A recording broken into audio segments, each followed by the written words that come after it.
안녕하세요, 청장님. 네, 안녕하십니까.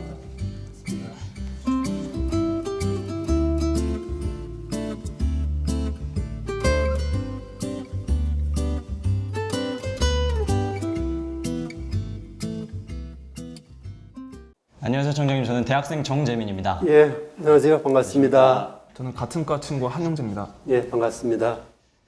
기상청이 이런 곳인지 놀랐어요. 처음 와보는 것 같아요. 생각보다 크고 굉장히 좋은데요. 이 기상청은 뭐 그 명칭과 같이 국민들이 일상생활에 필요한 각종 기상 정보를 생산해서 또 이 방송 매체나든지 인터넷 또 휴대폰 등을 통해서 이렇게 기상 정보를 시시각각으로 전달하는 역할을 하는 그런 기관입니다. 청장님, 제가 여기 기상청 건물로 오다 보니까 기상청이 좀 다소 외곽에 위치해 있고 또 높은 곳에 위치해 있더라고요. 보통 정부 청사 건물들은 좀 눈에 띄는 쪽에 위치해 있는 것 같은데 기상청은 이런 곳에 위치한 특별한 이유가 있나요? 예, 그런 이유가 있죠. 기상 예보를 정확하게 하기 위해서는 정확한 기상 관측이 이게 선행돼야 되는데 주변에 뭐 높은 건물이 있거나 그러면 정확한 바람 방향이라든지 이런 걸 관측할 수가 없겠죠. 그래서 기상청은 좀 외곽 지역에 약간 높은 지대에 이렇게 주로 위치하게 됩니다. 또 저희가 이 기상청장님을 뵌다고 해서 사전에 좀 검색도 해보고 조사를 해봤는데 청장님께서 2012년부터 이 광주 지방기상청에서 근무를 하시고 또 2013년에는 그 새만금 지방환경청장으로 근무를 하시다가 다시 또 이렇게 오게 되셨어요. 소감이 좀 남다르실 것 같아요. 그래요. 이 호남 지방은 내가 태어나고 자란 곳이고 그래서 호남 지방의 기상을 관장하는 광주지방기상청장으로 두 번 이렇게 일할 수 있게 되어서 개인적으로는 더 없는 영광으로 생각하고 또 이 지역에 계신 분들이 제 부모고 또 제 형제 자매들이기 때문에 이분들에게 보다 신속하고 정확한 그런 기상 정보를 제공해야 되겠다는 그런 강한 사명감 이런 걸 갖고 있습니다.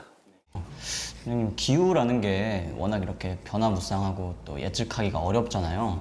제가 듣기로는 지구 온난화가 좀 심각해져서 좀 여러 지역의 날씨가 변화하고 있다고 들었는데 이 광주 전남 지역의 기후도 변화가 되고 있는 건가요? 당연히 기후 변화가 일어나고 있고 2013년도에 IPCC 그러니까 기후 변화에 관한 정부 간 패널이라는 국제 기구에서 발표한 그 제5차 보고서에 따르면 지난 133년 동안에 지구 평균 기온이 0.85도 상승했다고 그래요. 근데 우리나라는 그거보다도 약 2배가 높은 1.8도 정도가 상승을 했어요. 따라서 당연히 우리 전라남북도 지역도 기온이 점점점 상승하는 추세에 있다. 이렇게 얘기할 수가 있겠습니다. 1.8도가 상승해 주셨다고 말씀을 하셨는데 그 정도면은 어느 정도 심각한 건가요? 제가 숫자로만 들어서는 감이 잘 안 와서요. 생태학자들은 지구 평균 기온이 3도씨 정도가 올라가면은 지구에 존재하는 모든 생물, 동식물 중에 50%는 적응하기가 어려워진다. 그만큼 생태계에 큰 변화를 가져온다고 할 수가 있겠습니다. 이제 그런 기후 변화의 영향으로 해안선의 높이도 올라가고 있는데 제주 지역의 그 용머리 해안 그 지역의 해수면이 높아져서 1970년도에서부터 2007년도까지 약 22cm 정도가 높아졌어요. 그래서 그 지역의 관광객들이 이렇게 관광객들에 대한 출입 통제가 자주 이루어지고 있는 그런 상황입니다. 굉장히 심각한 수준이네요. 저는 이제 일기예보를 비가 오는지 알아보려고 보는 경우가 많거든요. 근데 이제 가끔 가다가 좀 틀리는 경우가 있어가지고 비를 맞는 경우도 있었거든요. 근데 그런 경우는 어떤 경우인지 궁금합니다. 기상예보라는 것 자체가 자연을 관측해서 앞으로의 어떤 상태가 될 건지를 예측하는 그런 업무죠. 이런 자연을 관찰해서 예측하는 업무의 속성상 일정한 한계를 지닙니다. 그래서 기술이 아주 발달한 선진국의 경우도 예보의 정확도는 약 90% 내외. 그러니까 100번 예보를 하면은 90번 정도는 맞을 수 있고 10번 정도는 선진국의 경우도 오차가 나는 것이 어떻게 보면 당연한 것으로 여겨지는 그런 속성의 업무고, 특히 우리나라 지역은 좁은 국토에 산도 있고 강도 있고 또 삼면이 바다로 둘러싸여 있어서 기상에 영향을 미치는 요인들이 굉장히 많죠.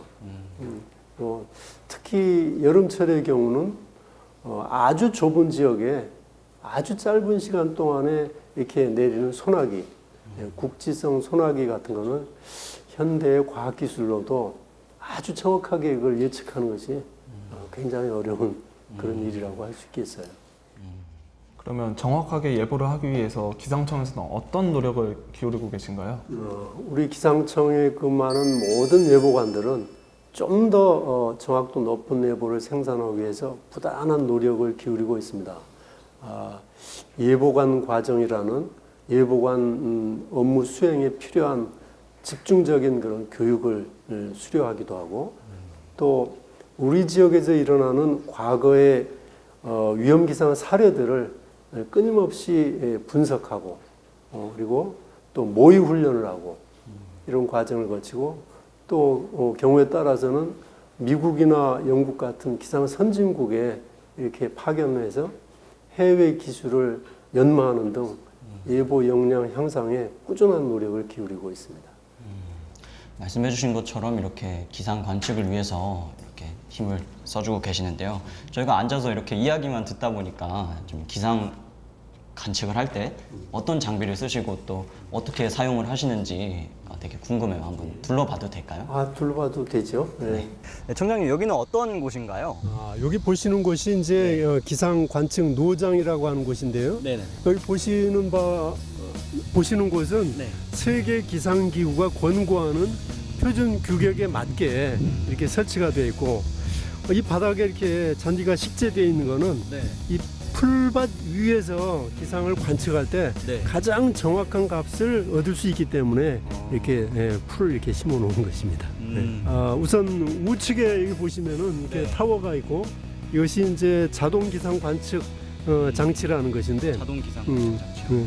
여기에서는 저 위에 보시는 게 이제 풍향 풍속을 재는 그런 기계가 되겠고, 이 밑에는 온도나 습도 이런 걸 재는 부분이 되겠고, 이와 같은 기상 관측 장비가 우리나라 전역에 약 600여 개 정도가 설치되어 있는데, 그러니까 평균 약 한 11, 2km 간격마다 이와 같은 장비가 설치되어 있어 가지고 우리나라 전역에 날씨에 영향을 미치는 그런 각종 요소들을 실시간적으로 관측하고 1분마다 이것이 서울 기상청 본청으로 수집되고 이것이 또 지방으로 이렇게 분배도 이루어지고, 이 자료를 바탕으로 슈퍼컴퓨터를 이용해서 수채보 모델 자료를 출력하고 그걸 바탕으로 각 지역에 맞는 기상 예보를 최종 생산하는 그런 중요한 장비가 되겠습니다. 이게 듣기만 해도 엄청 중요한 장비인 것 같은데 혹시 고가인가요? 이게 뭐 우리 자동차 고급 승용 자동차 한 대 값 정도 되는 거예요. 엄청 비싸네요. 그렇죠. 네. 총장님, 여기는 어떤 곳인가요? 이곳은 우리 광주지방기상청의 심장부에 해당되는 곳인데요. 자, 이쪽으로 좀 이동하실까요? 네. 아까 조금 전에 우리 관측 노장에서 자동 기상 관측 장비를 비롯한 각종 기상 관측 장비를 살펴봤는데, 여기 보면은 오늘의 풍향은 남서풍이고 현재 기온은 33.6도고 그래서 관측된 실황 자료가 바로 이곳으로 이렇게 들어오게 되겠고, 다음 이쪽을 보실까요? 여기를 보시면은 이게 이제 레이더 그 영상 에코 화면인데요. 우리나라에는 전국적으로 11개의 기상 레이더가 설치되어 있고, 그 기상 레이더는 우리나라의 기상에 영향을 미치는 구름이 어느 지역에 분포되어 있고, 이 구름이 비를 머금고 있는 것인지 아니면 비가 온다면은 시간당 어느 정도의 비를 내릴 수 있는 구름인지 네. 이런 것들을 아주 상세하게 분석하는 그런 장비가 되겠습니다. 저 파란색으로 표시된 게 구름인 건가요? 그렇죠. 구름이죠. 예. 그리고 이쪽은 이제 우리나라가 2010년도에 네. 독자적으로 기상위성을 발사했는데 네. 그 기상위성이 한반도 주변 지역을 이렇게 대기의 상태를 이렇게 포착한 그런 화면이 되겠습니다.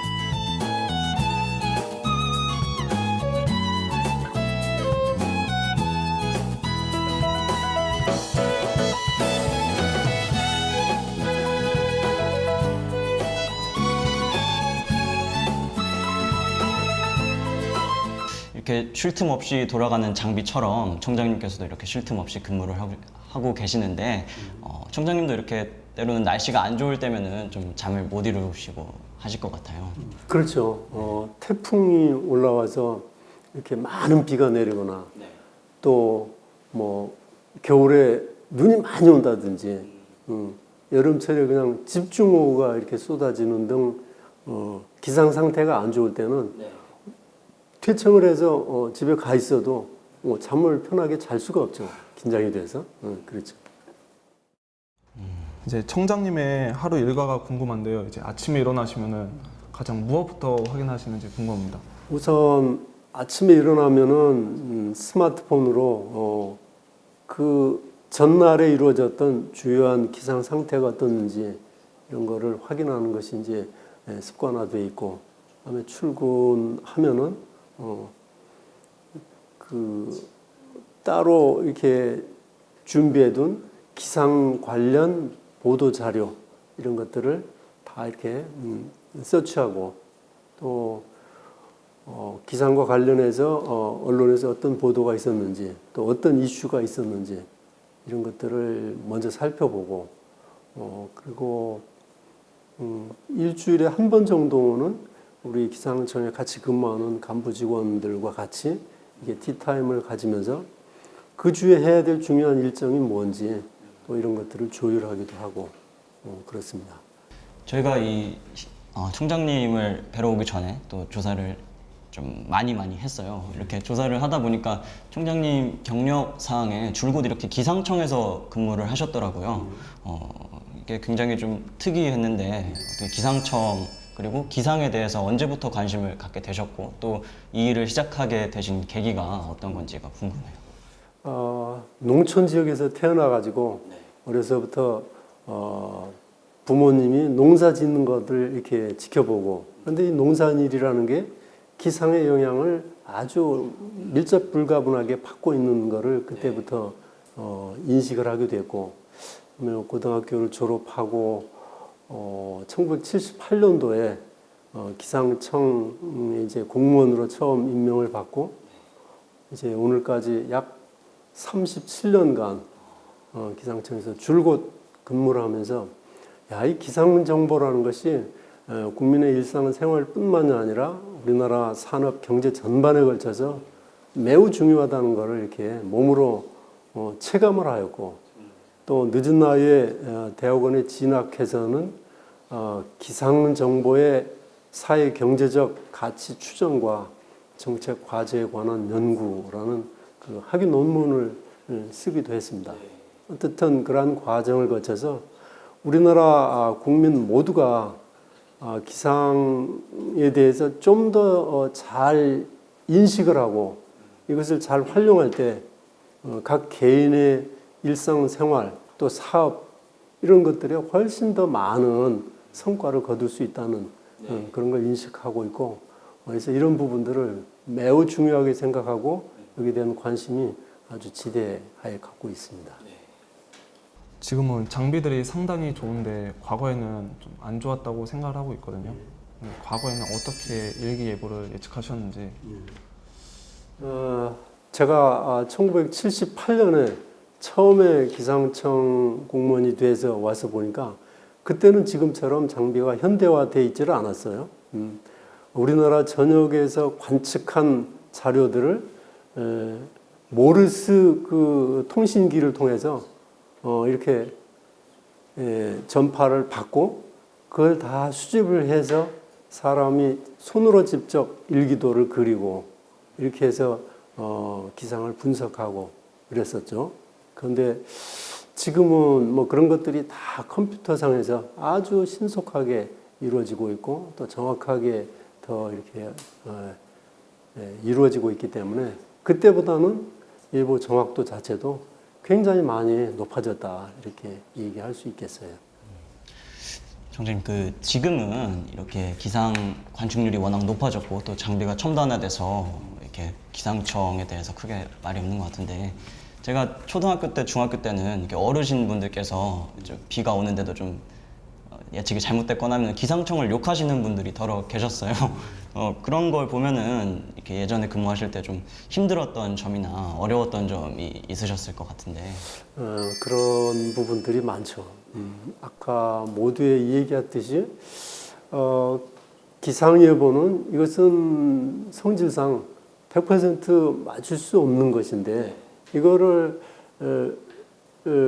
100%를 맞추지 못하는 걸 가지고 우리 언론이나 또 외부인들이 이렇게 비난을 하고 이럴 때 굉장히 마음속으로 좀 안타까웠고, 또 하나 실질적으로 이제 체험한 사례를 얘기를 하면 2012년에 태풍이 서해안으로 이렇게 상륙할 때 실제 우리나라 기상청이 운영하는 기상 관측 선박에 탑승해 가지고 태풍이 오는 그 중심에 거기서 바다에서 1박을 한 적이 있어요.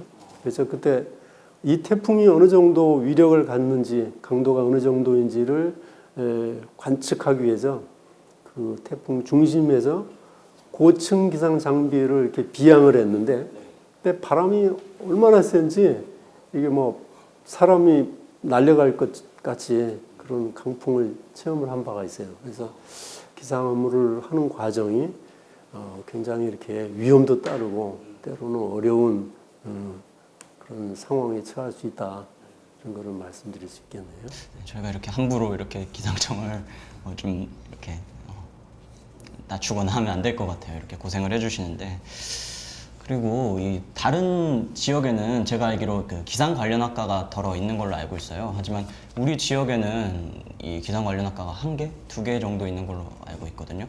굉장히 적게 있는데, 이 기상청에서 근무를 하려면은 그런 관련 학과를 나와야 되는 건지 아니면은 그런 자격증 취득이 필요한 건지가 궁금합니다. 기상청 공무원이 되는 데는 뭐 그 기상학을 대학에서 반드시 공부한 사람만이 기상청 직원이 될 수 있다, 이런 건 아닙니다. 그런데 이제 이 지역에서 태어나서 이 지역 실정을 잘 아는 그런 사람이 또 대학에서 기상학에 대해서 체계적으로 지식을 습득하고 그리고 기상청에 들어오면 훨씬 더 일을 잘 할 수 있겠죠. 그렇죠? 그런데 우리 지역에는, 그러니까 전라남북도 지역에는 그 대학에 대기과학과가 설치된 대학이 없어요. 학과가 설치된 대학은 없고 일부 대학의 대학원 과정에 그 협동 과정으로 이렇게 해서 거기에서 아주 극소수의 인력들이 이게 배출되고 있는데 그거 가지고는 충분치가 않고, 그렇기 때문에 우리 이 지역에서 기상 업무를 담당할 그런 공무원이 이를테면은 부산대학이나 부경대, 경북대 이런 타 지역 대학에서 대학을 졸업한 인력이 우리 지역에 와서 한시적인 기간 동안에 근무를 하고 또 일정 기간이 지나면은 자기 연구지로 돌아가고 하기 때문에 이 지역에는 오랜 숙련된 경험과 지식을 갖춘 기상 인력들이 많이 부족한 편입니다. 그래서 이 지역에 있는 대학 총장님들께도 제가 그래서 이런 부분들을 말씀을 드리고 대기과학과를 좀 개설해 주십사는 그 요청을 드렸는데 학교 사정으로 그것이 아직까지도 이루어지지 않고 있어서 좀 많이 안타깝게 그렇게 생각하고 있습니다. 방송을 꼭 우리 지역 대학 총장님께서 보시고 꼭 신설해 주셨으면 좋겠네요. 그리고 뭐 이런 관련 학과에 진학하고 싶은 학생들도 여러 있고, 또 이 기상청에서 일을 하고 싶은 학생들이 있을 것 같아요. 그런 학생들에게 또 기상청에 근무하시는 선배로서 또 기상청장님으로서 한마디 부탁드립니다. 기상 정보는 국민의 일상생활에서뿐만 아니라 각 산업 현장에서도 굉장히 중요한 그런 아주 부가가치가 높은 그런 정보이고, 그래서 우리나라 기상 업무가 발전하고 그것은 결국 우리나라 국가 경쟁력을 높이는 데 크게 기여할 수 있는 대단히 중요한 그런 분야라고 생각되고, 그래서 유능한 그런 인력들이 기상청에 많이 지원해서 또 우리나라 기상 기술 수준을 또 이렇게 향상시키는데 많은 기여를 해주셨으면 하는 그런 바람을 갖고 있습니다. 앞으로 기상청의 계획도 궁금하고요. 이제 시민들에게 이런 점은 꼭 기억해 주세요 하는 말이 있을까요? 예.